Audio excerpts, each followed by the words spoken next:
Okay, hello everybody. Welcome back. So we have another awesome episode today, and we're going to be talking about some interesting sci-fi films. And before we get to the film we're going to talk about today, I wanted to cover a couple other interesting topics in the world of sci-fi. So I know that you're like a big Star Trek person. So there was a new Star Trek Discovery season 3 trailer that came out. I wanted to, just get your feelings about it. What you thought, if it made you more excited for the new season of the show or not. Yeah, I'm really excited. I'm curious to see how they're gonna take things in season 3 because they're way past any point in the Star Trek timeline that we've ever seen before, going into the future at least. So that's really exciting to me. We're seeing some familiar alien faces. We got some trills in there. I forget the name of the species, but there's a species from Enterprise that's also thrown out there. Starfleet doesn't exist anymore, basically. And what I hope for the most is some Andorian representation because we have not had a full-fledged Andorian character since Enterprise. I always hope for that, though, because I love Andorians. But yeah, it looks really exciting. People got really mad when she changed her hair for some reason, the character Michael Burnham, and I just don't get it. They're scratching at every little tiny thread that doesn't exist. So mad about her hair. Okay. Yeah, it's not like time passes or anything, and you decide you want a new hairstyle. It's really interesting how people don't think of those things. Right. Yeah, that's never happened to me before. Yeah. Exactly. It's not like I wake up one day and think, I think I might do like a fade today, or I don't know, let it grow out a little bit and do a pixie. I don't know. Yeah. But yeah, I'm excited to see where they'll take things because it's something we haven't seen before, and I'm rooting for them. I really am. Mm-hmm. And so this show, it takes place in like the main timeline, right? Yeah, it's the prime timeline. They've just they've been thrown into the future, basically. So it's very unknown. Okay. And like, are some people sort of unhappy about the fact that like they've been sent into a more tumultuous future where like, I don't know, it seems like things are kind of bleak. Bleak. Yeah, exactly. Yeah, that has been one of the main complaints about the show is that it's very dark and that it doesn't have that same hopeful optimism that we get with TOS or even Next Generation. But then I would just tell you, go watch Deep Space Nine, and you will see very little hope. You will see you will see a lot of death and destruction and despair. And some of the greatest episodes of Star Trek, in my opinion, are from Deep Space Nine because it shows a more realistic future. Not everybody is always going to get along. Some people have really, really nefarious motivations, and there will be war. There will be war. Yes. Even in TOS, they reference the Romulan War and conflict. So it's not like it just went away. And that's the thing that I'm fine with the bleak aesthetic because it speaks to a part of me. But I think people just need to, because this is just, the show's been being set up to send us to this point. So okay. I just think people need to calm the frick down, and it's television shows like Star Trek are allowed to change and they are allowed to evolve, and I think they're pulling more from Deep Space Nine, and I don't think people really like it. I think Star Trek purists don't like it, who are mostly in their 70s and are afraid of change already. So yeah, I feel like that is pretty spot on. I feel like the people that I've been hearing that are more in the puristy, the original series, they have given those exact kind of criticisms, like, oh, it's too bleak, and oh, there's all this conflict and blah blah blah. Yeah, and it's not to say the show is perfect. It's not perfect. It has its issues. I completely agree with some of the complaints, but the fact that you just want a hunky-dory future where everyone's best buds when they first meet each other. Like, people in season 1, there's a character that is in total conflict with Michael the moment she meets him. And later on, they develop a friendship because that is what happens in real life. Sometimes you meet people on a bad day and they don't like you, and you have to work around that.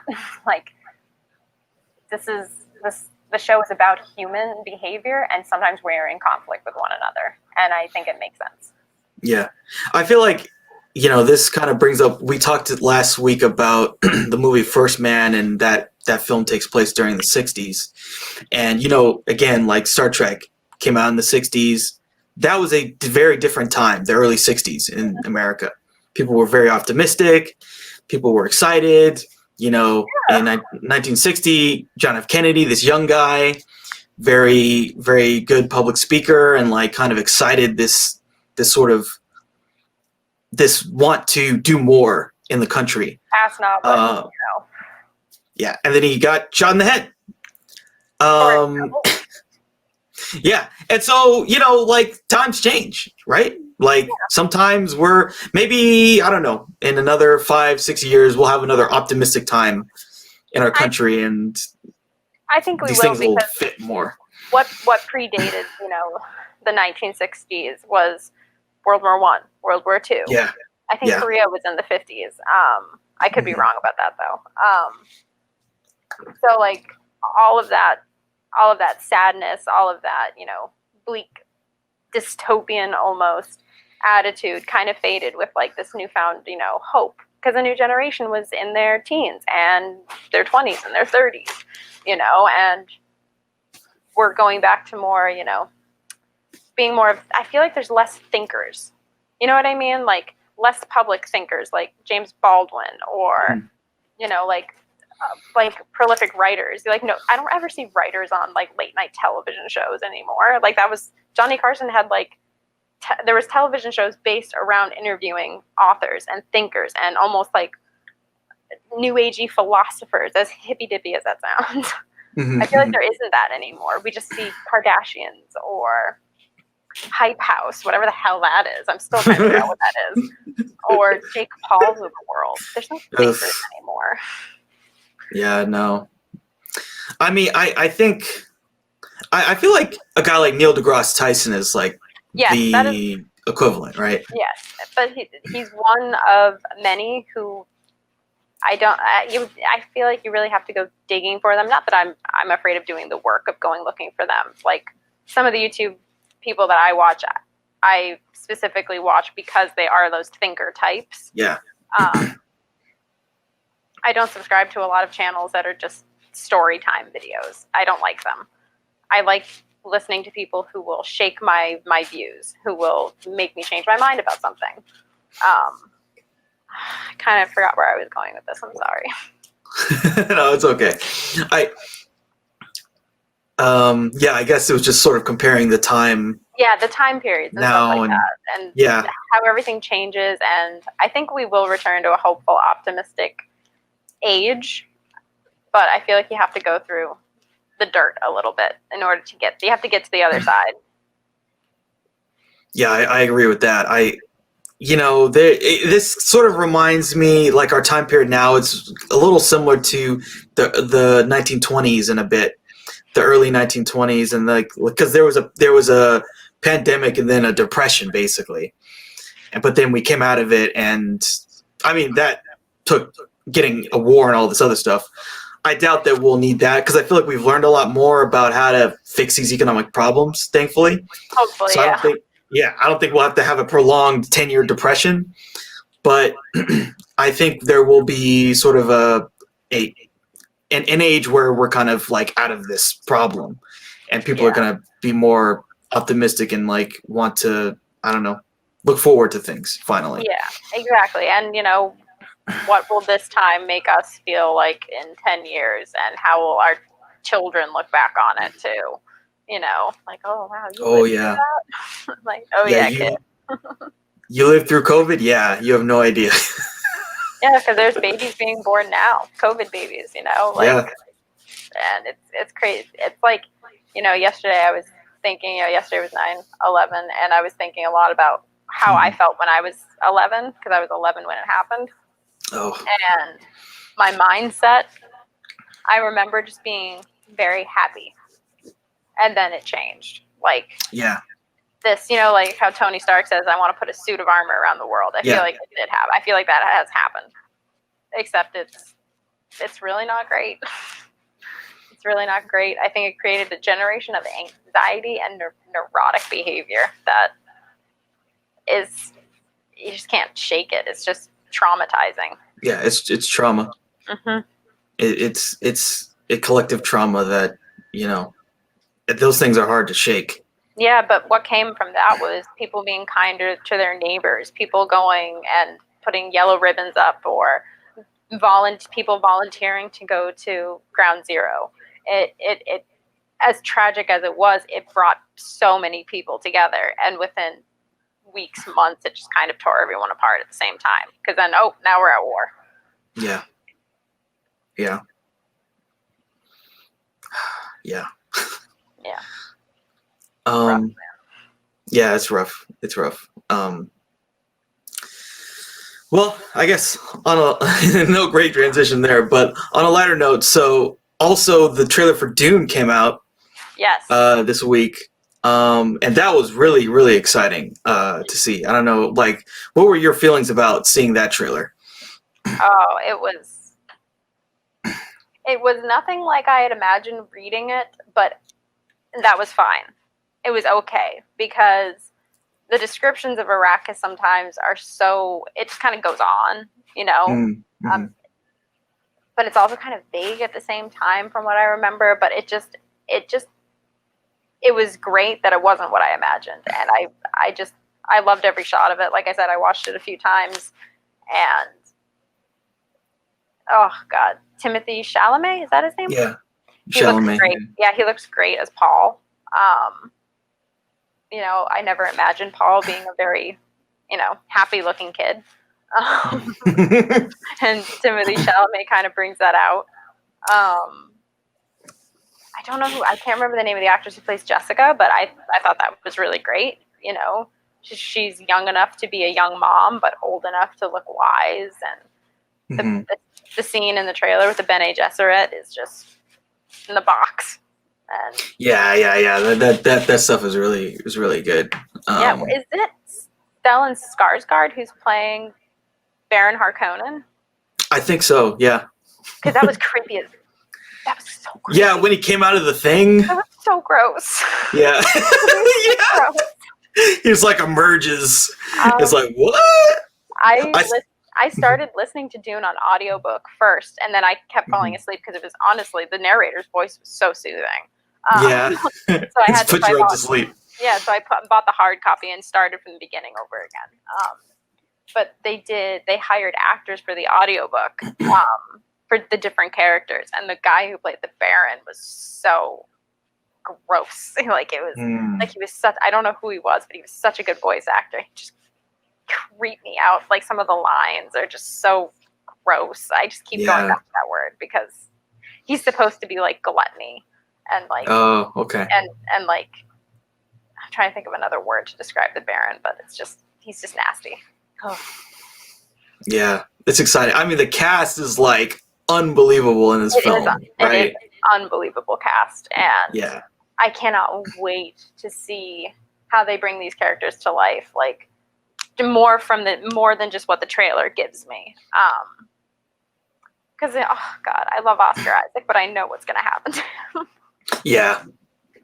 Like, if you've read the book and everything like that, then you know what's coming, and you're like, oh, I love this actor. He's gonna be so sad. It's gonna be bad. And Zendaya, what? Like, damn girl, you look great. She looks so at home in that world. Totally. And they're setting them up to be together, right? Zendaya and Timothy, and it's, it works, I think, for sure. Yeah. And knowing what happens with all of that, it's just like, oh, this is going to be such a beautiful love story. It's going to be so hard and beautiful, and he's gonna be Muad'Dib, man. Muad'Dib. What I like too is, at least that trailer really kind of focused on, like, all the stuff about Paul and like his, he's having these premonitions, and it really kind of gave me this kind of Godfather vibes, because like he's this guy who knows that something bad's going to happen to his family, and he can either kind of like retreat and recede, or he can sort of jump on the moment and sort of claim his family's sort of legacy.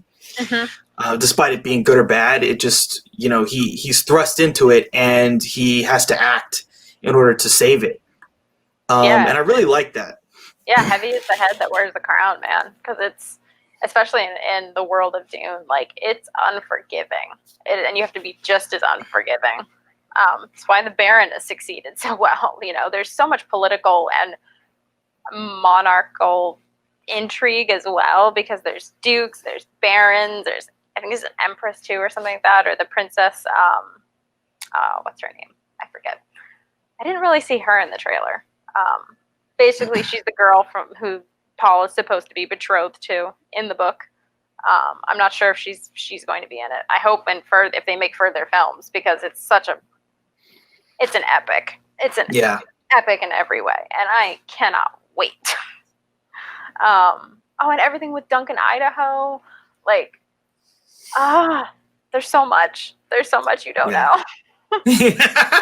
What'd you think of like the fight scenes and stuff? Like the stuff that they showed. Good. They look good. They look very, very good. Because again, like when the book was written, I feel like there wasn't all that much. There wasn't a lot of like martial arts action in books, if that makes any sense. That's the best way I can describe it. Because when did the book come out? Oh God, like the 50s, maybe. I feel like probably the 1950s. It probably would have been way before that. I feel like it wasn't really popular until, pretty much like the stuff that came out with like Bruce Lee, pretty much. 1965. So that's actually later than I thought it would be. But yeah, like it's going to be interesting how they portray their fighting styles within the storyline. Because Duncan Idaho is like a mastered like swordsman and martial artist basically, and yeah, I'm looking forward to it immensely. There was this they had this huge thing for premiering just the trailer, and they had Stephen Colbert interviewing like all the cast and Denis Villeneuve, the director, and Stephen Colbert asked he asked Jason Momoa like who would win in a fight, Duncan Idaho or Khal Drogo, and he said Duncan Idaho would win easily. It was so funny. I agree with that. I actually 100% agree with that. I thought that was amazing. That was such a great question. Yeah. I think it's funny Stephen Colbert did the interview because I heard he's a huge nerd. He's a huge nerd. He's way into all this stuff, like Lord of the Rings, Dune. Yep. I knew about the Lord of the Rings stuff for sure. There's that famous clip of him and what's his name? He's an actor. He always looks stoned. I know that probably doesn't help. But anyway, they James something. Anyway, he had him on his show, and they were like going back and forth between who knew more about the Lord of the Rings, and Stephen Colbert just went off on it, and it was like, this guy is just an encyclopedia of Lord of the Rings knowledge. Yeah, like he has studied it.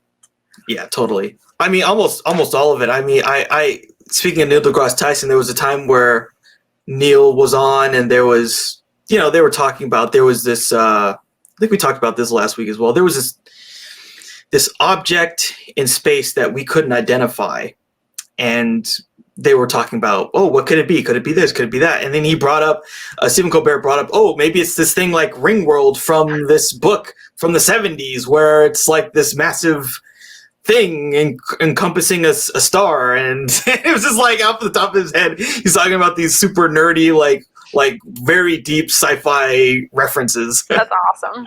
That's awesome. I love Stephen Colbert. Yeah. He's a cool dude. I mean, yeah, it was like the perfect guy to host that, because he's like really into the material. And he will let you know if you are wrong. Yes. He will. But yeah, it feels like they're getting it right. Yeah, it does.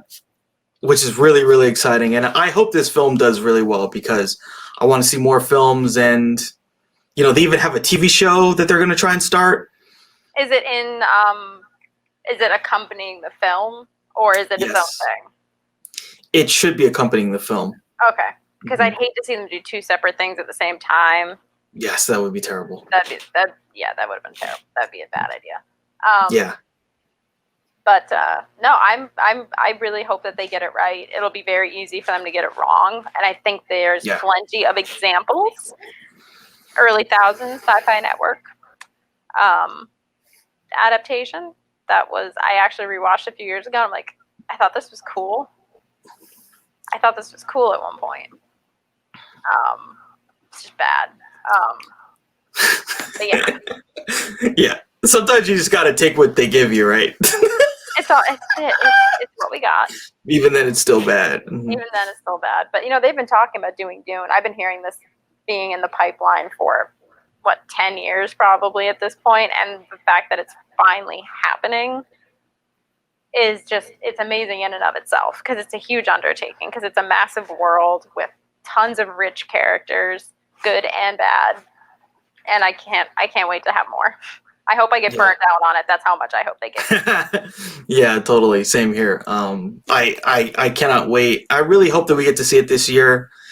If not, oh well, I guess we'll have to wait. But that was definitely like way up there. It was like that and Tenet were the two films I was really looking forward to seeing in 2020. Nice. Tenet. Nah. Yeah, you mentioned it last week. It was not. Yeah. It was okay. Yeah. Yeah. But I'm hoping Dune is better. I think it will be. It has to be. Yeah, it has to. If it is not. Oh God! Could 2020 be any worse? They can't afford to have it be bad. They can't. Yeah. They really can't. We can't afford to have another bad Dune. Yeah. Yeah. That would just be the end of everything. I'll take a B- over what we've had before. What we've had before has been pretty not great.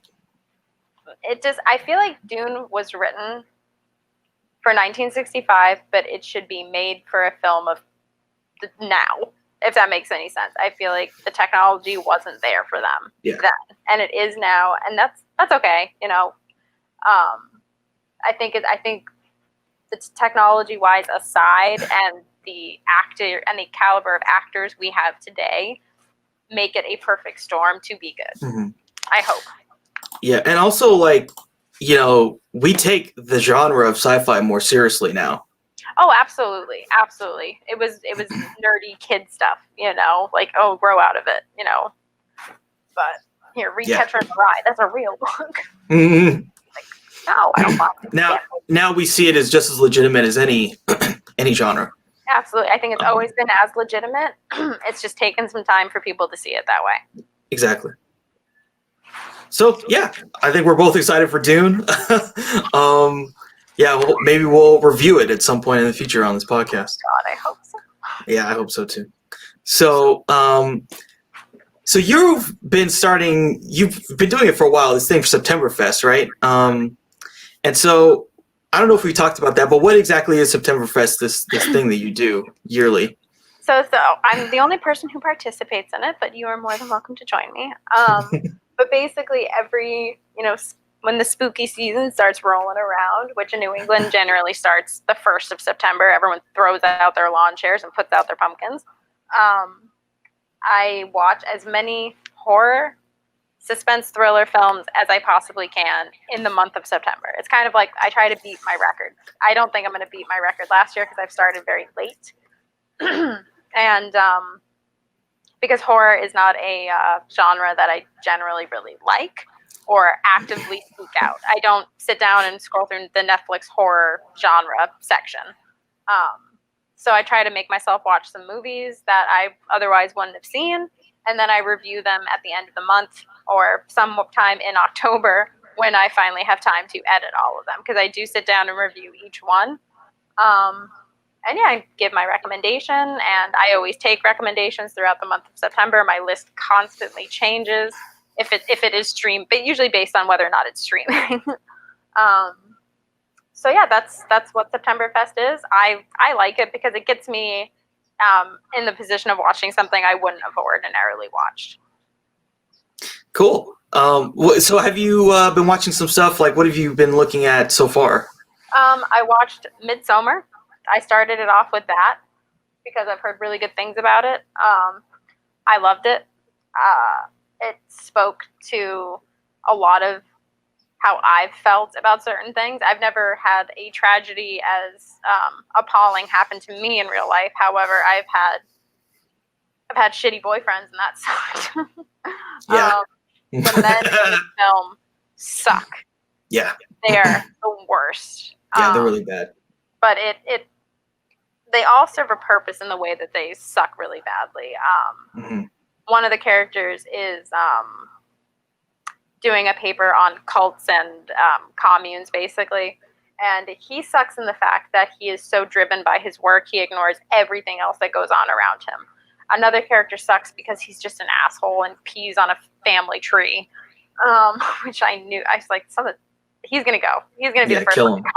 And I was fine with it. I was totally fine with it. And the boyfriend is just a bad boyfriend. He's only staying with the main character because it's easy and it's familiar, and he doesn't want the responsibility of breaking up with her, quite frankly. Which I get, breaking up with people is difficult, but like there is you can't lie to people. You can't lie. You can't keep lying to people just because it's easier. Yeah. Especially when you have every intention of cheating on her. Even before they go to Sweden, he has every intention of cheating on her. I firmly believe it. They're not even living together. They've been going out 3 or 4 years, and he hasn't even taken that leap to be with her. And on top of that, I get the emotional weight of being with someone who is going through a lot of turmoil. I also understand that because when she calls him and she's just found out her family's dead, that wailing is so genuine, and his reaction is, now I'm really stuck. And I know, yeah, that's so bad. It's a selfish reaction, but on the one hand, I kind of, now, like, if he was going to break up with her, he's never going to now. He is never going to now. And I do think he understands where she's coming from, but he's too selfish to really take this as an opportunity to try and fix their relationship. He can't fix her. She has her problems, and she has to deal with them. And I don't think she's asking him to fix her, but he's not using it as an opportunity to try and just be there for her. He wasn't even going to ask her to go. Yeah, he wasn't. He's so bad, and the relationship is so toxic. I mean, I think she has a bit of, because like that whole film was kind of like, the director, what he talked about, he said he wanted to make a film about the intoxicating drug of nationalism. Okay. And so, the cult is sort of seen as this representation and an allegory of like European nationalism, pretty much. Okay. And so she uses the cult as a way of like finally being able to, I don't know, I guess sort of be happy, right? To be happy, to belong. Yeah. She doesn't have a family. Mm-hmm. And the sad truth is that as much as we'd like to think Danny's making these decisions on her own, she's being manipulated by the guy in the cult from day one. He gets her to go. Yes. He is preying. Yeah. He is probably the worst predator in the movie, in my opinion, because he is preying on the fact that she has no one. He knows her. Weak. Yeah. Yeah, he knows she's weak. He knows she's got serious mental health issues, and he knows she's the perfect one to join. Because they mentioned that, we pull outsiders in to repopulate so that there isn't a problem with inbreeding. Mm-hmm. So they pull her boyfriend, who will be a breeder, and then they can just get rid of him. Then they pull her, who is going to end up with this guy who manipulates her from day one. Like, he even kisses her when she becomes the maid. And she is that's the most physical affection she has had throughout the whole film. They're going to end up having kids in this cult. Like, it, at the same time, it's so messed up on so many levels. It's just it really is. And on the same time, that scene where after she finds out her boyfriend, is doing it with this girl in a barn, the women bring her into like where she sleeps, and they're all screaming with her. Yeah. I felt that, dude, on so many emotional levels, where all you can do is just scream. All you can do is scream. Yeah. Because you're angry, you're sad. She's probably relieved in a lot of ways. I would be, honestly. Um, but she just has she doesn't have words, and they're all just screaming with her. Like I cried a little. I'm not gonna lie, I cried a little. It's a very emotional film. There's very emotional. There's so many things happening. I mean, by the way, how old was that girl? By the way, that's wrong on so many levels. I think they said she was 15. Like that was she's ready to mate now. Like it was wrong on a lot of levels, but it's wrong on so many levels. It doesn't surprise me in the context of a cult at all. It does not, because there are some cults who do way younger, and that's a fact. Yeah. That film was something. Yes, it was something else, and I honestly enjoyed every second of it. Even though I was like, Danny, just get out. He's not trying to be your friend. He's not. He's trying to indoctrinate you, and he successfully indoctrinates her. And even though everyone's really welcoming, specifically just to her, everyone else is kind of, like, oh, hey, how you doing, to the guys. They are zoning in on Danny, like 100%. Like, she is going to be, I wonder if she was intentionally made the maid queen, because they knew how much she needed that.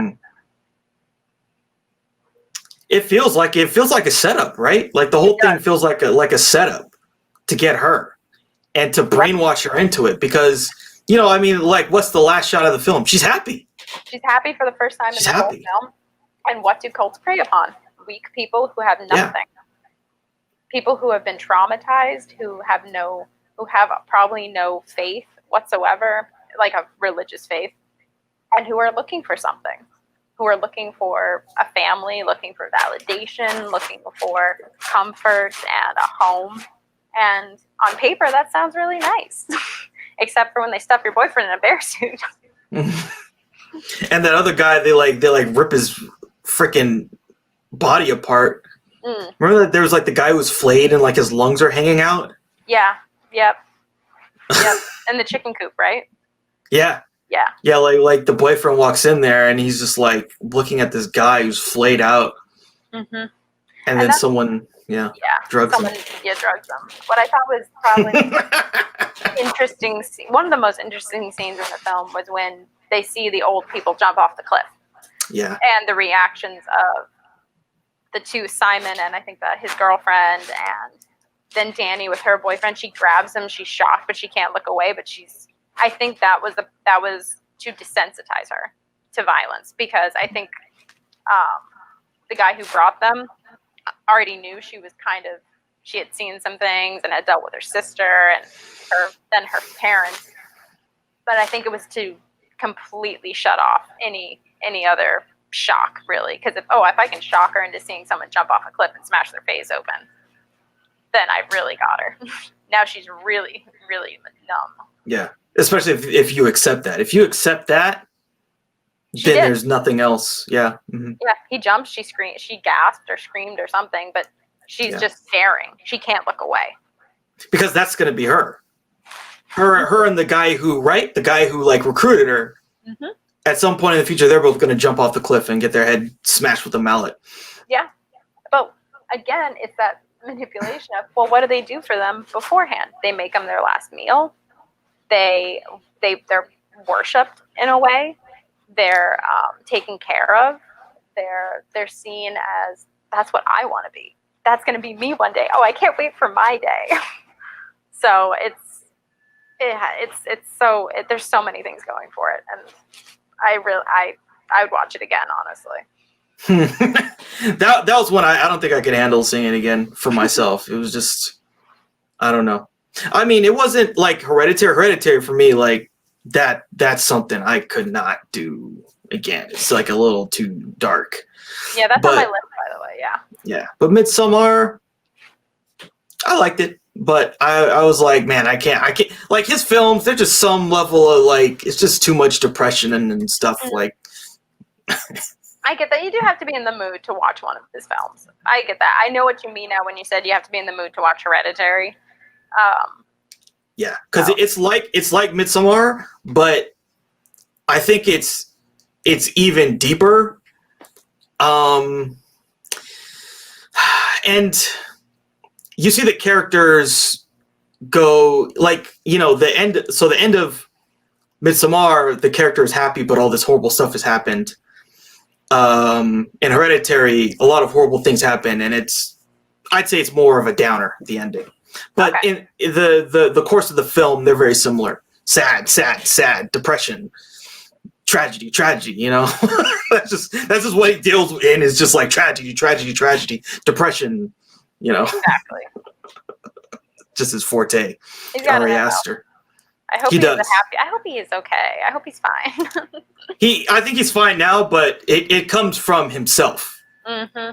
It comes from his family and his experiences. It's not out of nowhere. Like, it is motivated by his life experience. So, yeah. Well, right, and sometimes it'll be a hit.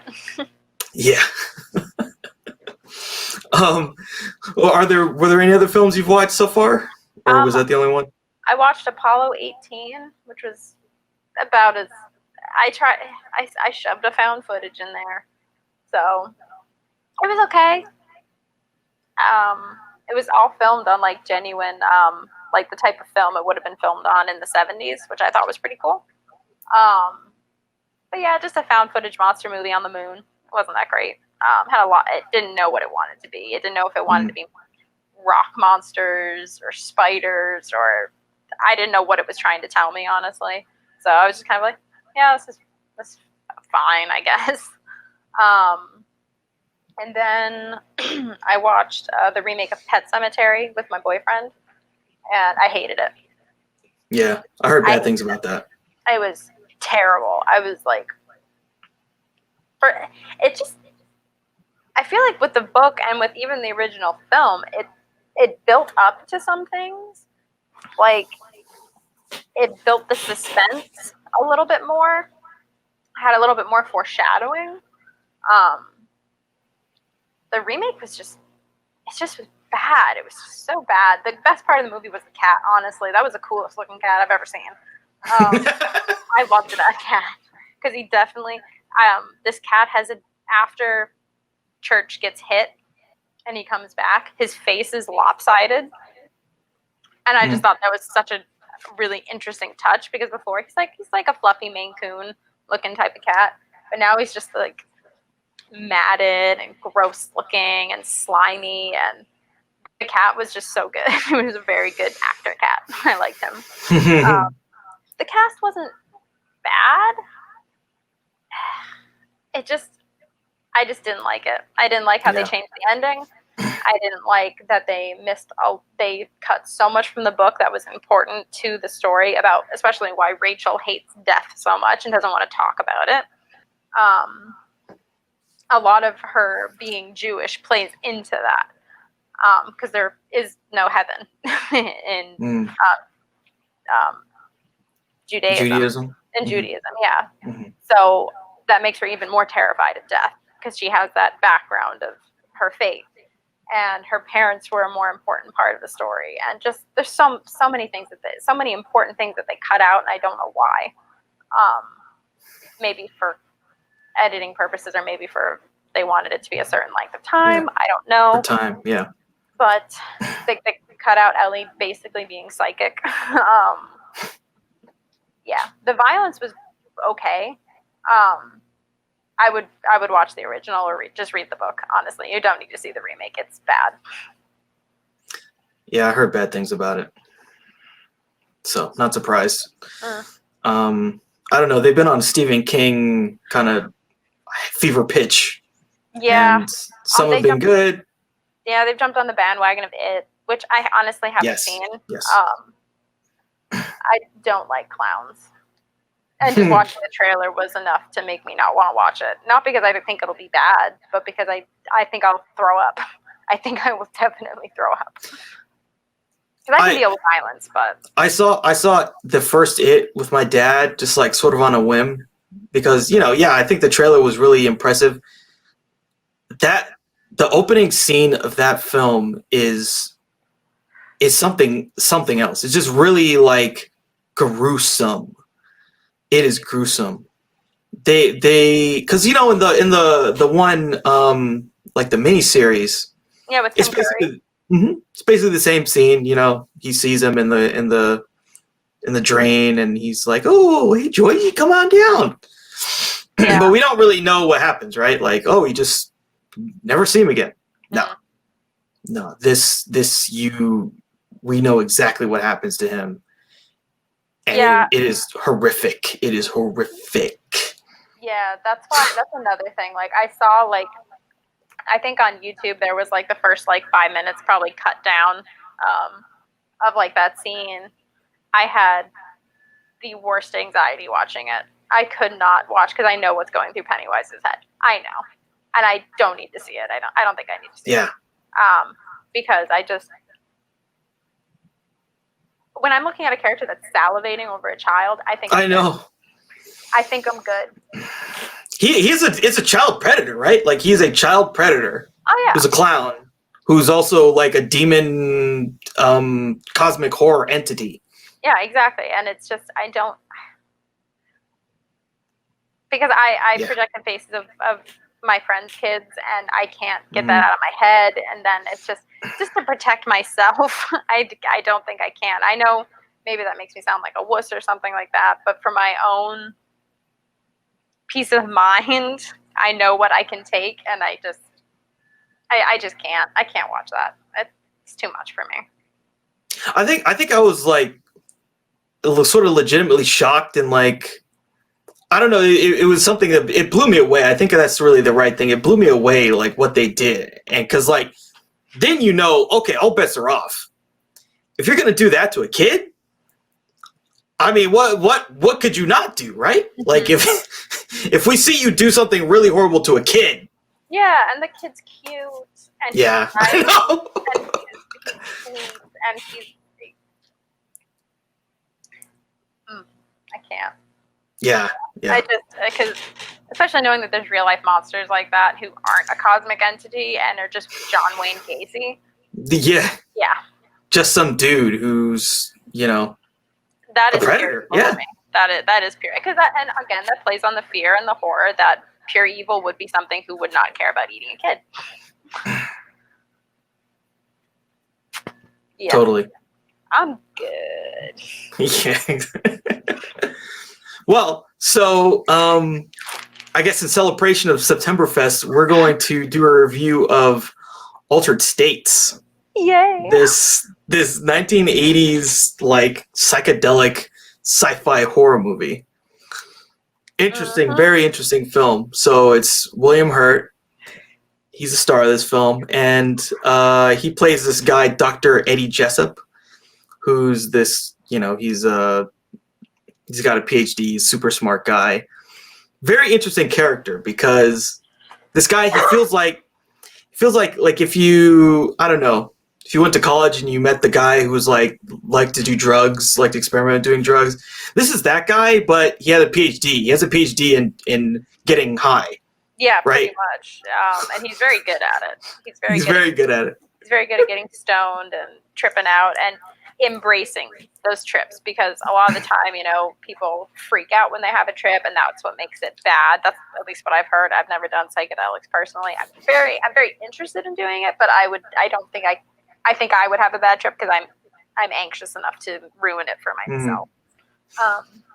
But he basically just embraces the trip and just goes along with it, whatever it may be, good or bad. And it gets progressively worse. Yeah, it gets progressively worse. And the other, one of his other, I guess, assistants or someone who's working with him is this guy, Arthur. And he's played by this guy, Bob Balaban, I think is his name, something like that. He was in he was? Seinfeld, yeah. Oh, he was also in Close Encounters. Oh, he was? Yeah. One of the scientists, one of the main scientists, the guy who speaks French. Okay, yeah, I was thinking he actually kind of looks like the main character from that film. I can't remember anyone's name right now. Oh, you talking about Richard Dreyfuss? Yes, he actually looks like another Richard Dreyfuss type kind of Yeah, character. he does look like a Richard Dreyfuss type. Yeah. So yeah, though he's in that film, I haven't really seen him in much else than that. I guess I need to rewatch Seinfeld, I guess, and I'll pick him up, see him. He's been in a lot of those movies. Like, have you ever seen like A Mighty Wind or Best in Show? Oh, the Christopher Guest kind of Yes. films? Yes, he's been in Okay. he's been in a couple of those, and he's pretty good. Okay. Especially when there's a lot of it relies on improv. He's very good at it. He Okay. usually plays just like a character who's really excited about something that's very boring.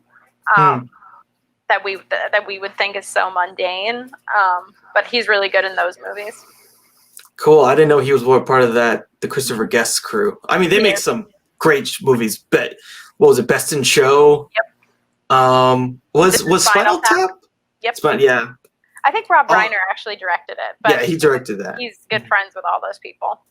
Yeah. Those are some good films. Very funny.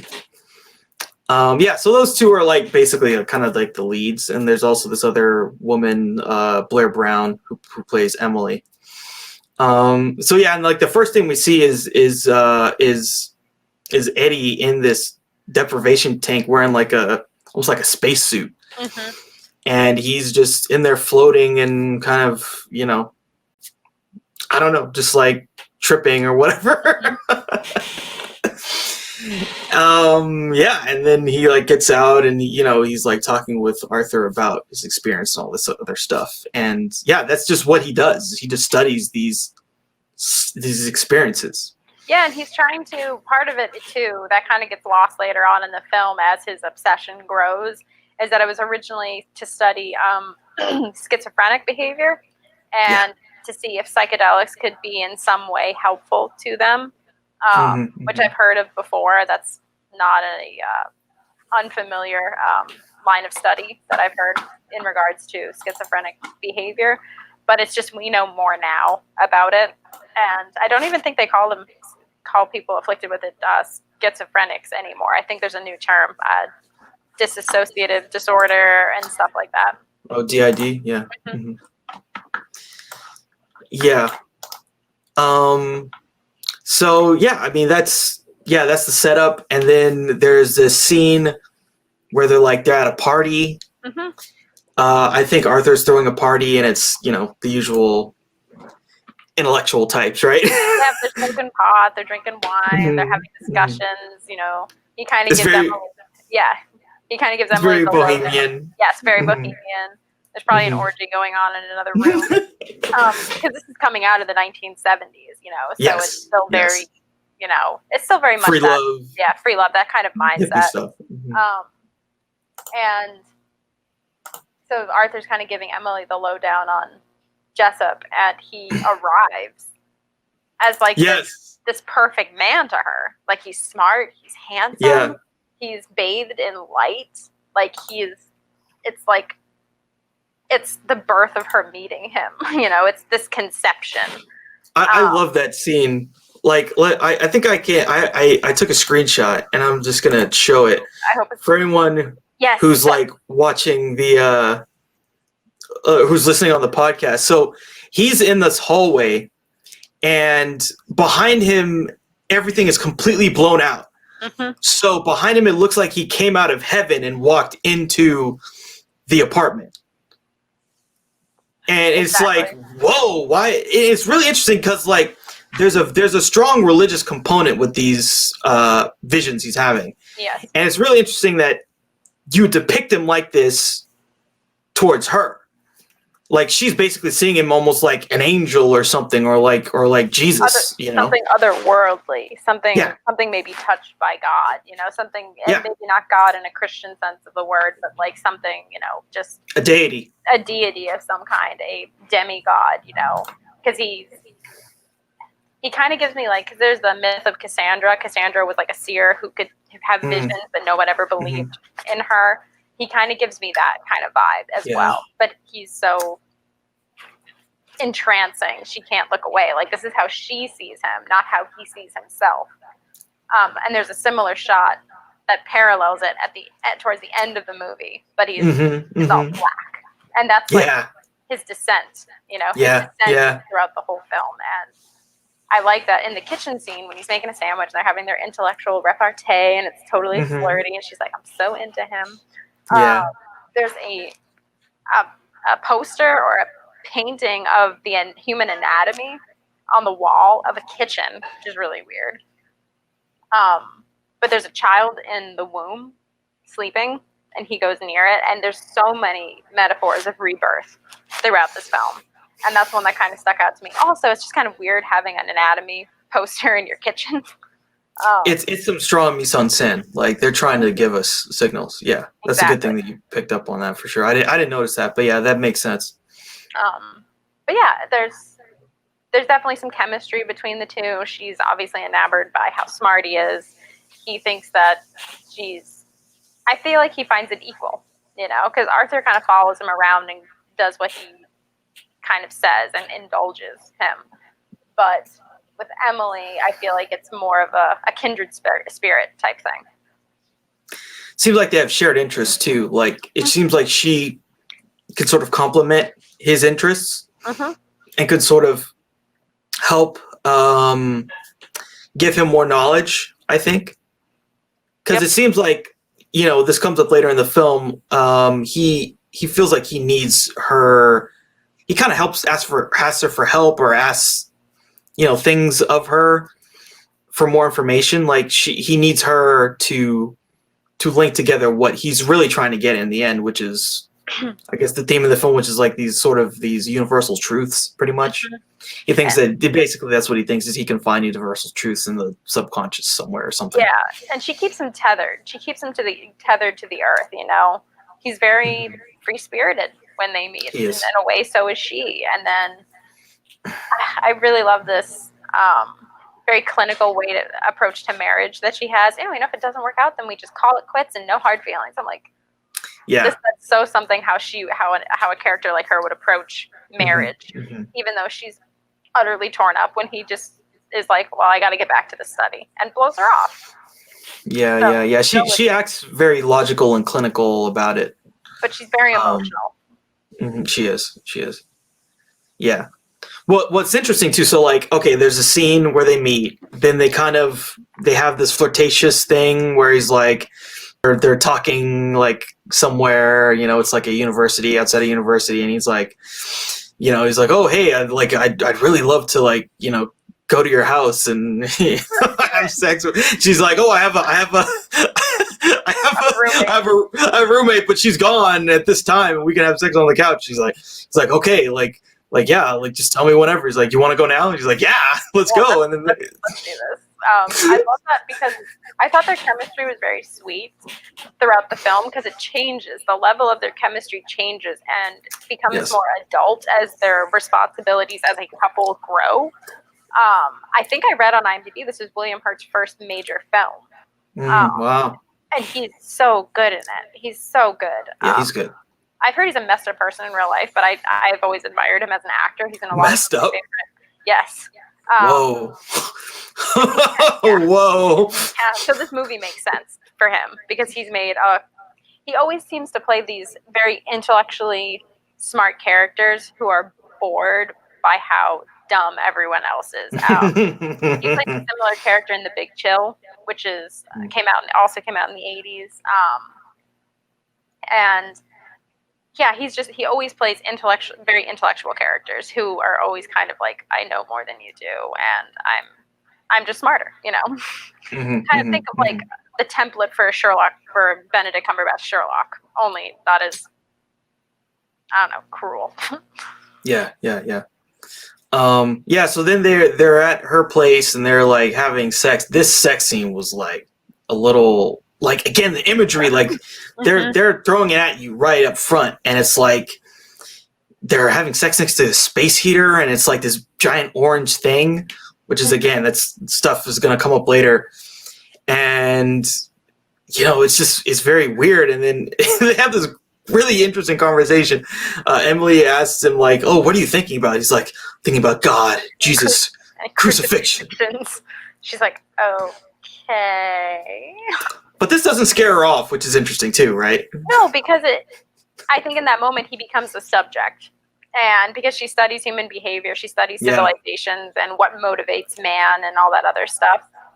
And so she kind of uses it as an opportunity to both get to know the deeper side of him, the more emotional side of him, and understand what motivates him and why he is the way he is. Why is he thinking about crucifixions and Jesus Christ and while they're having sex?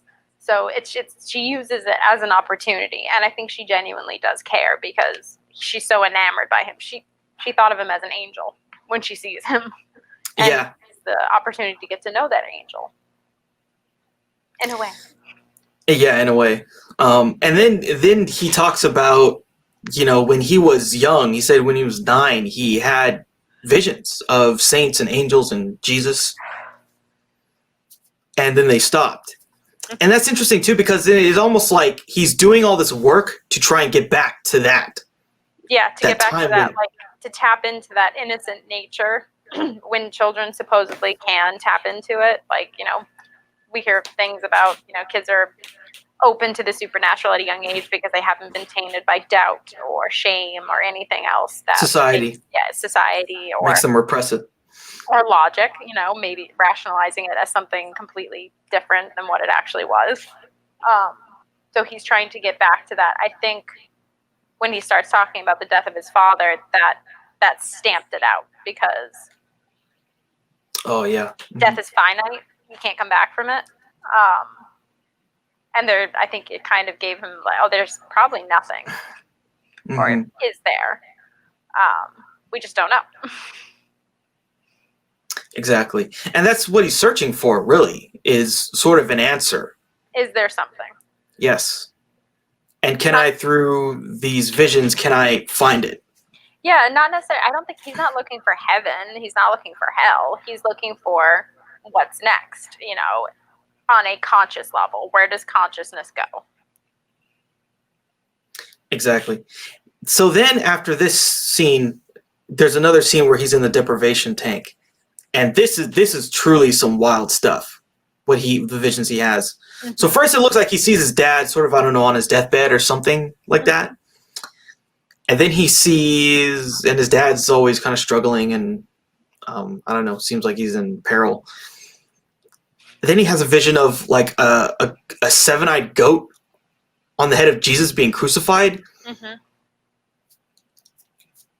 Yeah. So what did you make of all this stuff? Well, there's a lot to unpack here. I don't know. I feel like his father's in a very comfortable looking bed. He's surrounded by like kind of like light colors, and behind him is hell, I think, or the nothingness that maybe he's rationalizing in his mind to be hell, because a part of me always wonders about religion and the subconscious, why we always see like people who have near-death experiences say they see angels and stuff like that. I think it's because it's been so ingrained in humans for thousands of years that it's almost part of our DNA and it's almost part of our subconscious. So that could be a part of it as well. But like, I don't know if the seven-eyed goat-headed Jesus is supposed to be him or if it's supposed to be his father, because he has a quote that I wrote down because I just thought it was really interesting. The purpose of our suffering is just more suffering. So when we die, it's just more. It's just more bad.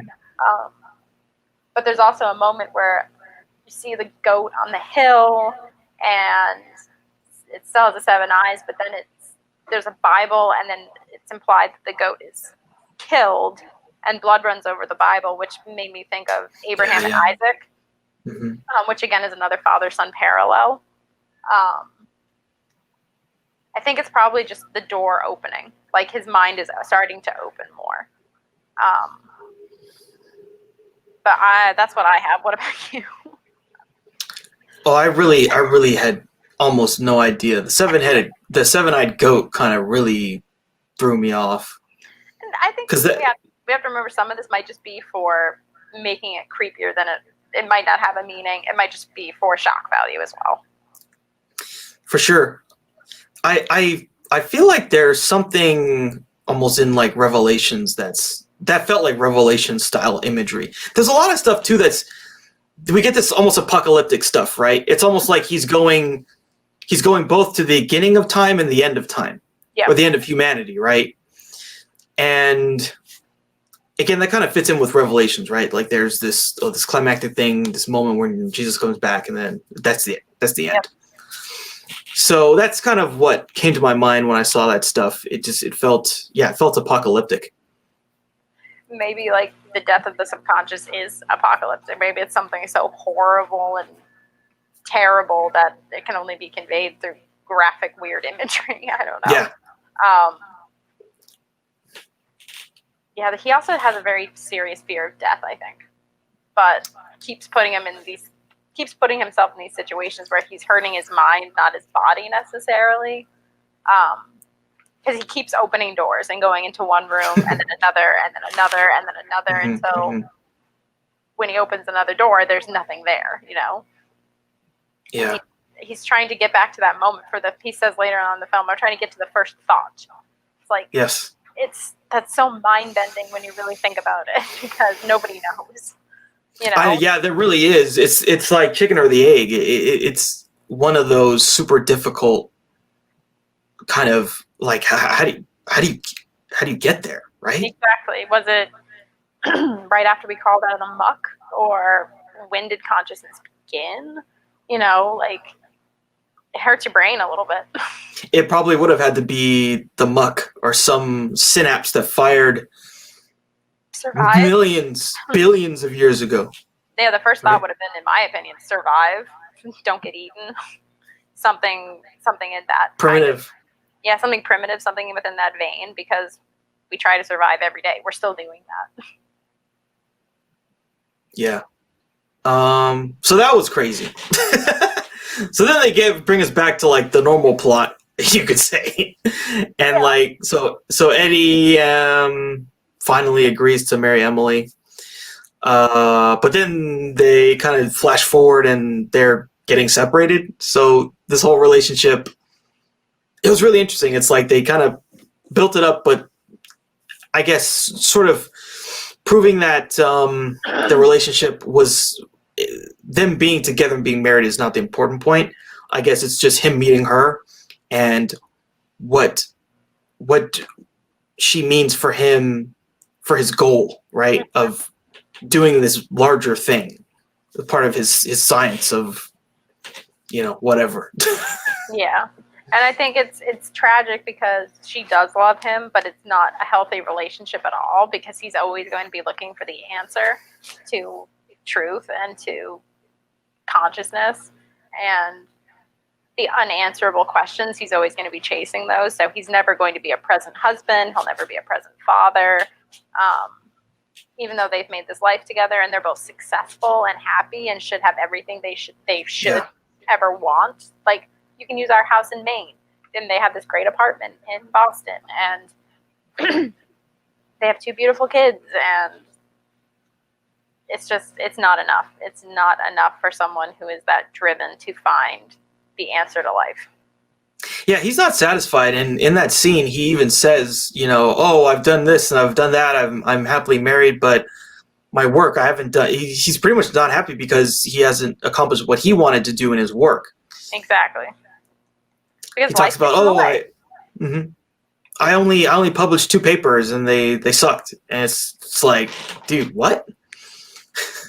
Yeah, because Arthur's like, you're well respected. Shouldn't that be enough? And he's like, no, it's not, because man wasn't supposed to be this way. Man is supposed to be primal. And I've heard that same speech a lot from someone in my family, and I'm kind of over it, because it's kind of like, then why do you keep putting yourself in situations where you have responsibilities? Go live in the fucking woods then. Like, I'm overhearing it, because if you want to be a hunter-gatherer, go be a hunter-gatherer. But you're too comfortable in your cushy life and your nice king-size bed and food in the refrigerator. Man has grown to the point where he will die. It takes a certain type of mountain man mentality to be that hunter-gatherer. And there's still guys who do that. There's people who go off and live in Alaska and rural places like that. But he reminded me so much in that moment of this family member who shall remain nameless, who just trivializes all of the emotional connections that he's made and cuts you down to feeling like nothing in a lot of ways. And it's so utterly selfish. It is selfish. But maybe he has a point. maybe man shouldn't have evolved as much and should still be the hunter-gatherer creature or something. Maybe it is genetically in DNA that we're not supposed to be civilized. I don't know. Yeah. It's kind of a dick in that scene. Yeah, I mean, he's very selfish, right? Because he's like, he's self-destructing, and he doesn't, it's just the classic, like, not realizing that your actions affect other people, especially when you have a family and kids. Mm-hmm. You can't just do whatever you want because you're affecting these other people. Yeah, and like, yeah, if anything, he shouldn't have tied himself to responsibility. But I think he did love Emily and thought maybe I can make both work. I think we always have hopes that we can make two things work at once. Realistically, though, what are those two things, and will they fit? Will they fit together? And having a wife and kids is complete counter to what he's actually trying to accomplish. It is. So I guess the main thing that's kind of keeping them apart is that, at that moment, Eddie wants to go on this trip to New Mexico to meet with this Native American tribe to do a ritual with them, because they have this special kind of ritual that, again, this guy, he just chases the next high. Yeah, he chases whatever is going to be strongest to get him to the next trip. Yeah, and so this pretty much, if he gets in with this tribe, he's going to get a better trip, a better high. So him and this other guy he knows, I guess some kind of another. Maybe. Yeah, he's like a guide. He's probably another academic type. Yeah. It would seem like, because it seemed like he knew him, from the Bohemian scene. Yeah.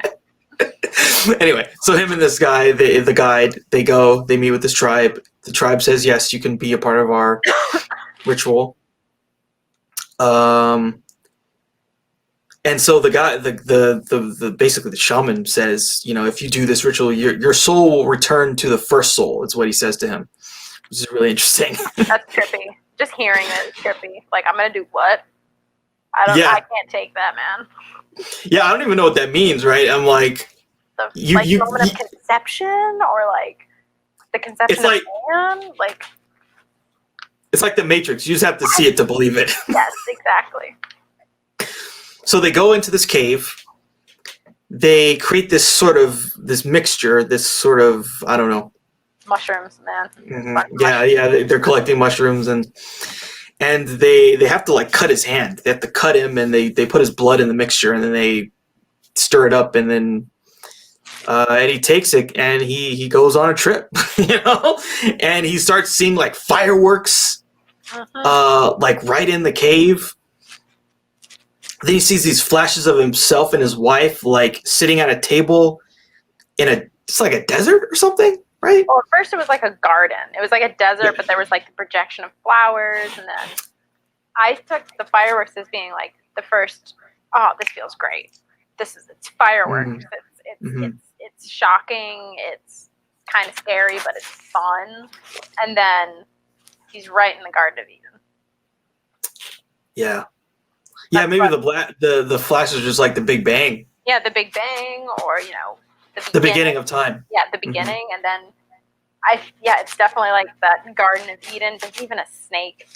There's a snake watching them. Snake. She takes a bite of something. Oh, it's really good. It's very sensual, and then she gives him a bite, and then it really goes to shit.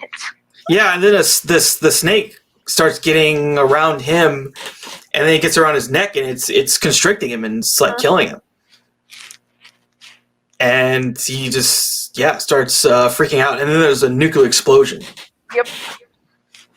And then at the end, it's like he sees her naked in the cave, and they're both naked, and then there's like this wind or dust covers them, and it covers them to the point where they just both turn into dust. Yeah. Like the end of time or something, right? Yep. It's like they're exiled from the garden, because when they're there, they're wearing white, which is a symbol of purity. And then when they leave, they're covered in red, which is a symbol of like sin and stuff like that. They're exiled, they wander, and then they fade away. They fade to dust. It's almost like they become like the ashes of time. Yeah, it really did. It really felt like that. And what remains is something that's probably a structure, that this giant rock that's probably been there for thousands, if not millions of years, and that remains. But people fade. People turn to dust. Yeah, exactly. And then he wakes up out of and another thing he sees is this Komodo dragon. He sees like the snake and a dragon. Which are also symbols of rebirth and regeneration. Mm-hmm, mm-hmm. Yeah, and then he wakes up and he apparently ate this lizard. It's like this lizard is disemboweled and there's guts all over the place, and they're like, "Oh yeah, you ate that lizard." He's like, "No, I didn't eat the lizard. I didn't do that." Like, you kind of had a trip and you ate a lizard, sweetie. It's okay. Shit happens, you know. It's very weird. And this is where after this scene, after that whole trip and everything like that, that's where I feel like the movie kind of splits from itself a little bit, where there's still religious elements, but it takes more of the science horror path.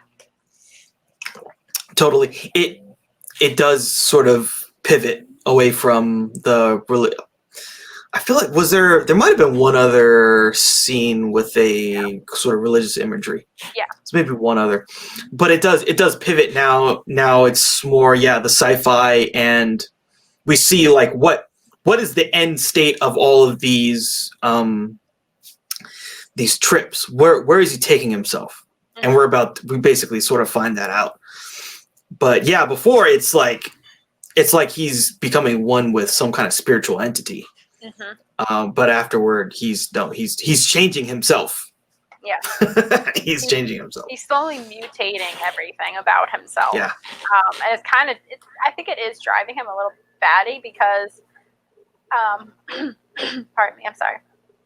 I feel like I mentioned this before, talking about how H.P. Lovecraft's characters, whenever they see something so unbelievably terrifying that should not be human, that doesn't fit into any kind of file folder we have of rationalizing it, their heads just kind of pop. Their sanity is completely torn away from them.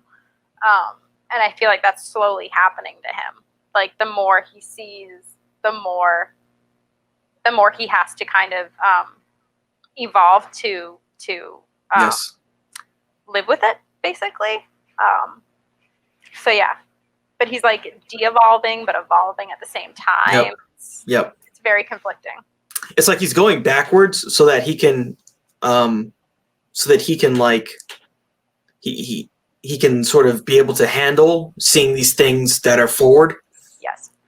It's like in the present version of himself, he could not handle seeing the end of time or the end of humanity or the end of consciousness.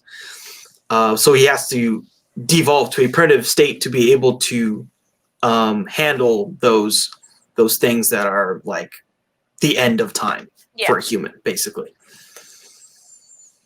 Yeah, crazy stuff. There's a lot to unpack here. Let's keep going. There's a lot to unpack.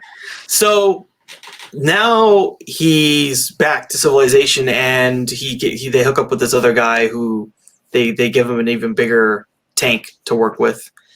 So they put him in there doing more experiments, and he comes out of one and he's just like bleeding. He's like bleeding from the mouth and he's having a seizure. Mm-hmm. So what Eddie thinks happened is that whatever he was experiencing is becoming externalized. Mm-hmm. That's his theory. His theory is that he's like now channeling something. He's channeling whatever this thing is from his experience, from his dream, or from his trip, or whatever. Of course, they're skeptical, right? They're scientists, and like especially the doctor guy. There's at some point he has. I love his character, by the way. His tangents are fantastic. Yeah, he has this tangent. He's like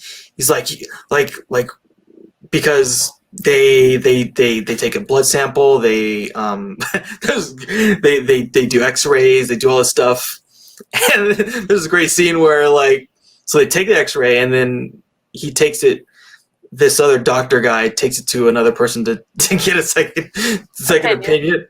And he's like, hey, so what do you think happened to this guy? Like, you think something was wrong with his jaw? He's like, guy, what are you talking about? That's an ape. Yeah, that's what the gorilla. Yeah, it's you got a gorilla on your hands, man. Like, don't waste my time with this shit. Get out of my office. Yeah. Yeah, the radiologist's reaction to that was fantastic. And then he's just kind of left with these x-rays kind of going like, Yeah. there has to be an explanation. That's the thing about that character, is that there needs to be an explanation. Otherwise, his mind will explode. And I feel like that character is just on the tipping point of his head exploding because he needs to be able to explain it. He even goes on that tangent like, I'm a Harvard medical professor. I'm published. I write for the journal and yada, yada, yada. And walks off screaming. It's madness. They're mad scientists. They are mad scientists. They are mad. Especially Eddie. Eddie's just a maniac, right? Yeah. It's almost like Victor Frankenstein kind of shit. Or Dr. Jekyll and Mr. Hyde. There's tons of parallels for that. You know, it's just, I really want to read the book because I guess the book was written 2 years before the film, and the director and the author of the book hated each other. So that makes me curious what the book's like. It's always fun. Yeah. So then later, Eddie, I remember there was some more stuff with the wife. They get into another fight. She comes back from her trip from Africa, and she's recorded these baboon noises and how she believes that they're communicating with each other. Very Jane Goodall stuff that was probably being published around the same time. And he's very curious because they recorded when he was in the tank, before he had this episode, the seizure, he was making very weird noises like growls and clicks, and he wants to listen to her tapes to see if there's any kind of connection, if there's any similarities between his noises and the apes that she recorded. And she thinks at this point he's having a mental breakdown. You know, friends have written to her. They told her that, you know, it might be cancer, it might be, you know, lymphoma or leukemia, and that triggers a really harsh reaction from him because his father died of cancer. So that just further, you know, fuels his need to find something if it is hereditary, you know. So I also like that in that moment, his daughter, who's played by Drew Barrymore, a very tiny Drew Barrymore, comes in. She's like, "Can we have dinner now?" And he's like, "They think your father's insane." And like the mom takes her to another room. It's like, it's funny. It's cute. It's just one of those like strange humorous moments in the film. But he's trying to convince her because she hasn't completely given in to the idea that he's crazy yet, like everybody else has. He wants her to believe him. Yeah, if anyone will believe him, it has to be the woman he loves. And again, like they have a connection. Like her work and his work are kind of crossing paths, and he needs her to confirm what he believes, pretty much. So then after this conversation, she like gets on the phone with, I think, Arthur, right? And she's like, "Nah, he's crazy. You gotta do something." Blah blah blah. But Eddie, he went off on his own into the deprivation tank. Big mistake, buddy. And then he starts to devolve. Yes. And he comes out of the tank. Yeah, so he gets out of this tank, and he is now no longer human. Like he is, and before he was saying, oh, or maybe it was later, but he was saying like, oh, it's something simian, right? Because before he had the seizure, he was like seeing like simians eating a goat, and it was very graphic and it was beautiful. And then he became one. And really. Yeah. At first, he was observing, and then he was part of their group, eating a goat. So, and then so he turns into this ape. He breaks out. Some guy is there. He just beats the shit out of him. Some like security guy beats the crap out of him. There's another guy. Yeah, well, it's like, who knows what it is, right? Like, and then there's this crazy scene where he's like, he's down in God knows where, some creepy looking place. It's like probably like the just the basement area of like the college or campus, wherever they are, you know, boiler room.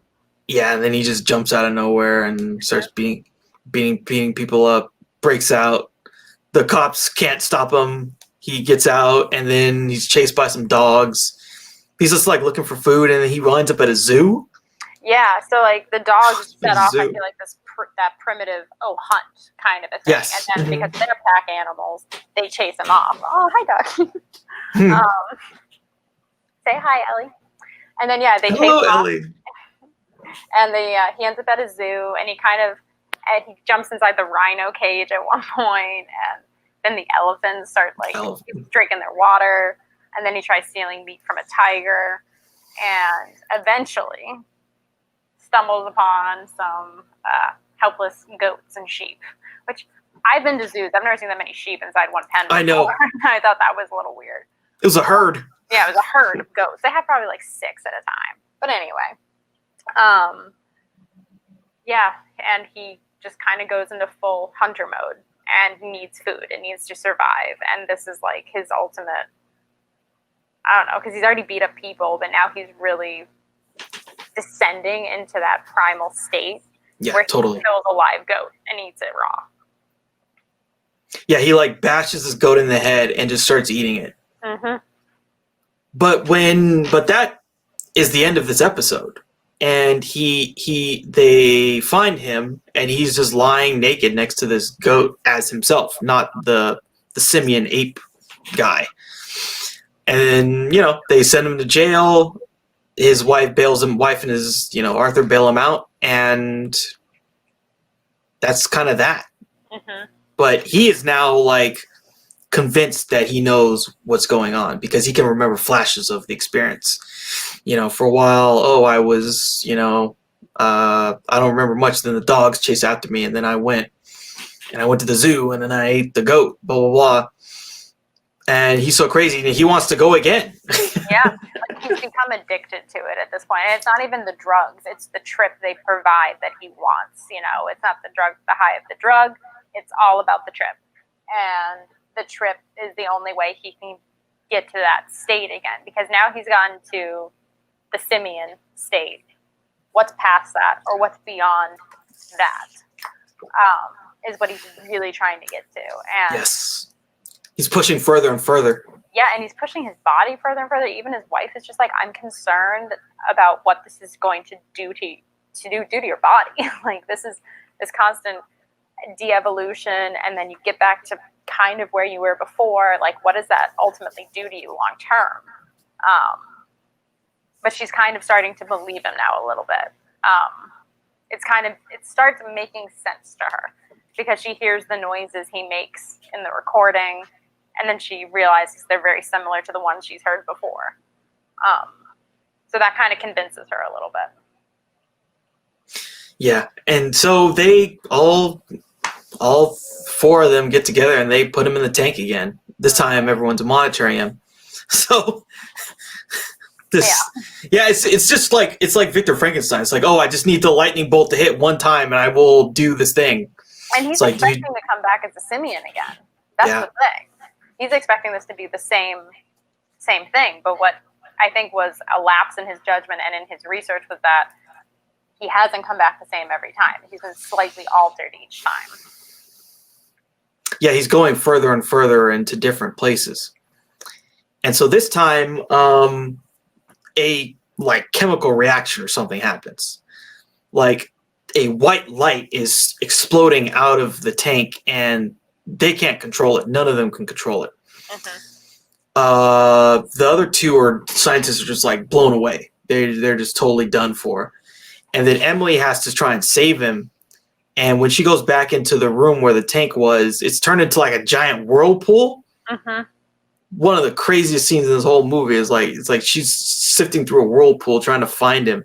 I was actually surprised by how well the visual effects actually didn't seem all that bad to me, in my opinion. For 1980, I didn't think obviously they're not perfect, but I feel like a lot of time went into how they wanted this scene to look. But yeah, it's like this crazy whirlpool. I'm sure that might be symbolic of something. I'm not going to delve into that. But yeah, I love this shot before Arthur passes out. He's just staring at the white light. He's completely enamored by it. And we don't know what is he seeing in that light, because he's only experiencing it, like secondhand. And Mason is completely just knocked out. But yeah, whatever's in there is... That's not what I was expecting personally.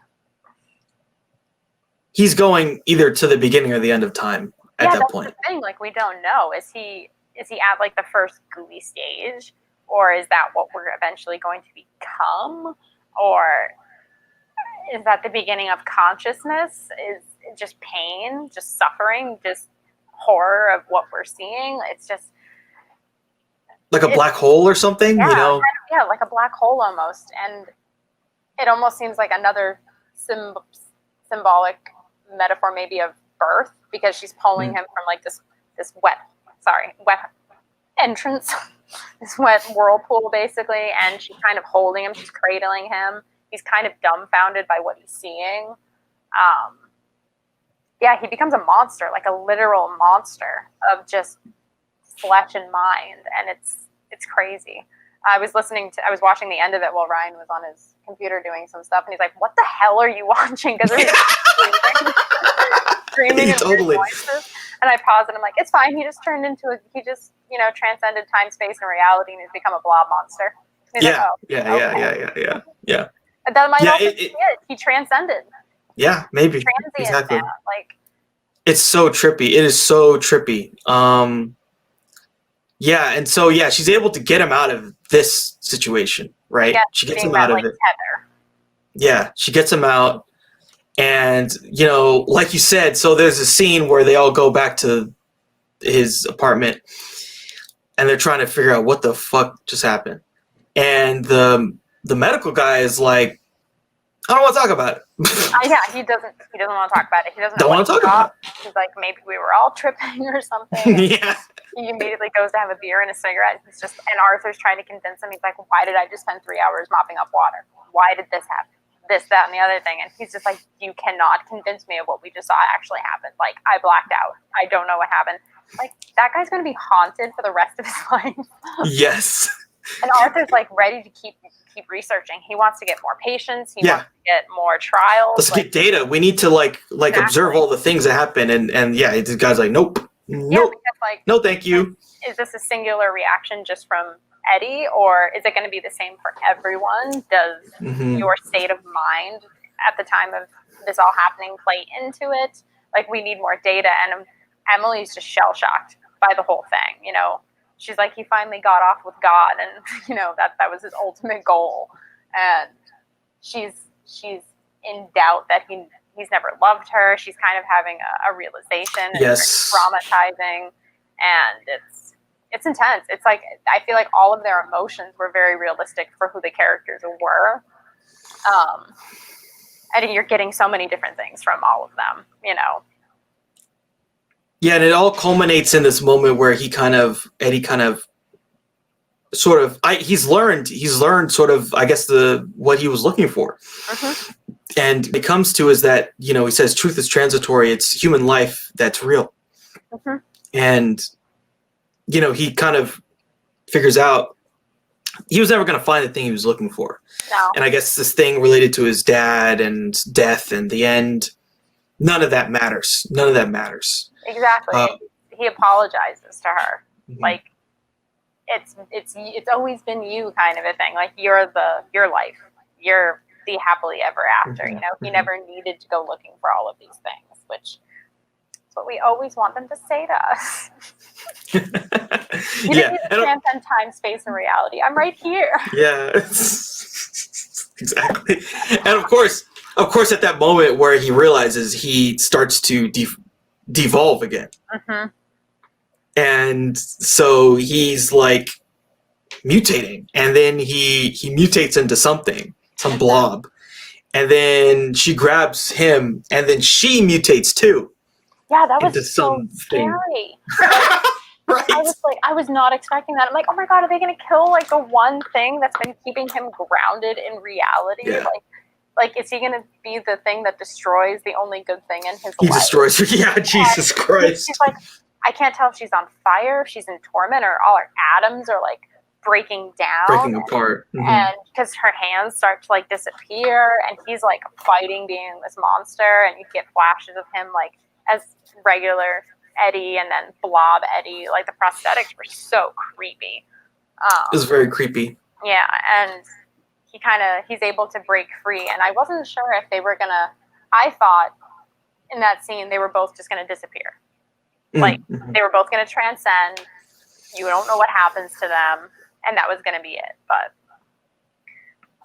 not what happens. Yeah, let me see if I took some screenshots. I'll show what the hell was going on. So, yeah, it was just like really crazy stuff. And this is him as like this weird red blob. It's really crazy. Because like everything's broken down, you know, Yeah. just a mouth and a nose and eyes and a brain, and that's what's happening to her. Like all of her atoms being ripped apart. She looks like lava or something. Yeah, like looks she's like, in hell. She's one of those. Yeah, and she's suffering. She's like screaming and like crying out in pain. I think the actress was actually in a red suit, and then in post-production they did something else. So what you're seeing is actually something someone made. Yeah, someone made this suit on her. It was really well done. It was really well done. That's and he's cool. That's it was so cool. He's just like this weird staticky thing. Yeah, he's kind of taking in and out. And he's fighting it. He's fighting it and fighting it and fighting it. And he's able to stop it. And at the end, he embraces with her and saves both of them.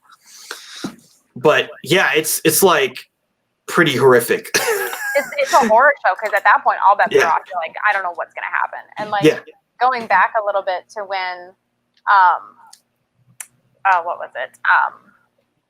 She kind of pulls him from the water, and there's like this montage of like cells and atoms or whatever, like that whole montage of just seeing different lights break apart and then come back again was again another rebirth of sorts. And I feel like something happened to her in that moment too. I feel like something definitely transcended through her as well. Yeah, because it's a very intimate moment between just these two characters. And I got some Doctor Strange vibes from it as well. Like when he's kind of transcending and shit. I got that. Yeah, for sure. It was very weird and trippy, but somehow this film has a happy ending. I guess you could say. Like he finds out, and I really feel like that's like the theme of this is so actually true. I mean, there's a lot of things that us human beings will never truly understand. No. That's just the way it is. We're just really just like one of the end stages of evolution on this little planet. Yeah, and who knows what the next stage will be. Is it the final order, or is there something else on the horizon for us? But what really matters is while we're alive as humans, we interact with other humans, and we are a species that is social, and our meaning is from the interactions we have with other human beings. And that's it. That's all you have. That's what's real for us. Yeah, and you can chase these cosmic questions that people have been asking and have been driven insane by in some cases since the beginning of man. But we really just don't know. Like, we really just don't know. What we have is, theory and conjecture from science fiction in a lot of ways. And people who do actually study it, I'm sure. But yeah, I feel like it's the unknown that will either drive you crazy wondering about it, or you can just accept that the unknown won't be known, and that we have to wait for the next stage, and that's it. We're not going to be alive when that happens. But yeah, I think there's definitely more to life than just chasing, the unanswerable questions, for sure. Mm-hmm. Yeah, sometimes you just got to enjoy your family, right? And your kids and your dog. Your dog, and I really like that. In the end, that was the theme. The film on a whole, or because I felt like it didn't really know what it wanted to be at some points. I kind of went with it.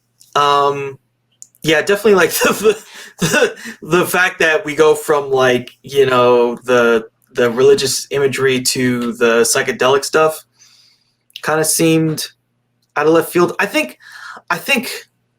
the one way that I could sort of make it make sense is that those those scenes at the beginning was him. He's not getting there yet. He's not getting to what he wanted yet. Mm-hmm. And so he needed to break through these human concepts first. Yeah. He needed to get over the stuff with his dad. He needed to get over these kind of religious ideas that he's placed upon himself. And once he broke out of that, then he could go to the next level, which was even further back in the past, beyond human religion. Yes, exactly. So it's like he went back 2,000 years. Then he had to go back 200,000 years. Then he had to go back, 200 million years or whatever happened, wherever he went. So it was like different phases. Yeah. And his ultimate, he realizes that it's not worth it because it was horrible. Like, his experience was not great, Yeah, maybe he figured out what the first thought was, but the first thought was, what is happening? And that's scary. That's a scary realization to have. And yeah, he realized what was important was the here and now. Exactly. It was something, he found something horrible and, so not where a human being would want to be. Yes, exactly. He didn't find what he was looking for, right? Like, he thought that he's going to have this aha moment and he's going to be like, oh, I finally understand the truth with a capital T. No, there is no capital T truth for humans, unfortunately. No. So, yeah, I don't know. I felt like the film kind of worked for me. I mean, it wasn't perfect for sure. But yeah, I mean, a lot of the stuff the stuff at the end was very cool. Yeah. The practical effects, I kind of skipped over it a little bit, but there was a scene where it was him with this other woman. Yeah. And he just starts morphing. And he's in the shower and he's his feet turn like he's got giant hobbit feet. Yeah, like giant hobbit ape feet. Yeah. Yeah, I feel like that was his final descent, because he opens the door and it's just hell. It's hell. It's just hell everywhere. And it's his last, I feel like that was the last big religious moment in the film before it gets, into that sci-fi area. But yeah, just his last final descent. And then that shot after they get him back from transforming. And he's just standing in the shadows like, I'm fine. Everything's fine. Yeah, that was so good. And like you said, it's juxtaposed with the first time she sees him. And he's angelic. Mm-hmm. Actually I can show that. And yeah, he's just demonic, right? I mean, it's like the exact opposite of what he was at the beginning. It's hella creepy. Darkness. Yeah, it's really creepy. He can't kind of, it's a man standing there, but he's also disproportionate because of his robe, and it's a creepy shot, and he's just talking from the shadows. Yeah, it's really creepy, and again, it's like he went from this to that. Mm-hmm. And it's like, again, that's sort of coming back to the religious metaphor. It's like, first he was an angel, and then he became a demon or something, right? Yeah, you either die a hero or live long enough to see yourself. Yeah, he became Lucifer or something, Yeah. The fallen angel. Yeah, there's also a statue in that first shot of him bathed in light that kind of almost looks like a saint, almost blessing him, blessing his little golden head. And then there's just nothing. It's just barren. Yeah. But I really liked it. Again, I kind of wished it had chosen if it was going to be super more religiously based and less scientific or, opposite or whatever. Because again, in the middle of the film, it completely splits into two different things. Yes. Yeah, it does. There's always been an argument between, religion and science, melding them together. Does it work? Does it not work? I feel like during this time period, that's probably when there was that argument, should religion be taught in schools and stuff like that, as opposed to evolution. So, yeah, it was. I thought it was a good film, but not without its flaws. Yeah, I thought it was solid. I didn't think it was amazing. I guess in terms of the I'm just thinking like where it would rank the things we've talked about. It's probably like below. It's definitely below The Vast of Night, and maybe somewhere. I don't know. It's Other Earth. I feel like it'd be below those two. yeah. I still feel like First Man is at the top of my list so far. What we've watched. Yeah. So it has some interesting stuff, but I feel like they didn't have enough of a budget to really go with all of what they were trying to do. Probably. Yeah. That's probably another part of why. Yeah, I guess it was a box office failure too when it first came out, which kind of makes me. I feel like that's too bad because I feel like it again had a lot going for it, but I guess maybe audiences weren't really maybe ready for it, or maybe it just didn't perform well for other reasons. No, there was a lot of other movies that came out in 1980 that people probably would have rather seen.